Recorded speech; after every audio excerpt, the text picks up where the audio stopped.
നമ്മുടെ പരമ്പരാഗതമായ ഒരു അഡ്മിനിസ്ട്രേറ്റീവ് സിസ്റ്റത്തിന്റെ പല പോരായ്മകളും ഉള്ളതുകൊണ്ട് തന്നെ തീരുമാനങ്ങൾ എടുക്കുന്ന പല കാര്യങ്ങളും നടപ്പായി വരുമ്പോഴേക്കും ഒത്തിരി പ്രശ്നങ്ങളിലാവുന്നു.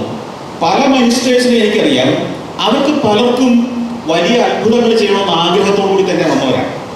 ആദ്യത്തെ ഒരു 3-4 മീറ്റിങ്ങുകളിൽ മിനിസ്റ്റർ ആയതിനു ശേഷം ഉടനെയുള്ള ഒരു 3-4 മാസമോ അല്ലെങ്കിൽ ഒരു വർഷത്തോളമോ നിരന്തര മീറ്റിങ്ങുകൾ ഞാനുമായിട്ട് നടത്തിയ ധാരാളം മിനിസ്റ്റർമാരുണ്ട്. ഞങ്ങൾ ഒന്നിച്ച് ചർച്ച ചെയ്തവരുണ്ട്. അവരുടെയൊക്കെ ആവേശം എത്രയായിരുന്നു ഞാൻ ഓർക്കുക. 2ാം വർഷം ആയപ്പോഴത്തേക്ക് ആ ആവേശം കുറച്ച് കുറഞ്ഞു.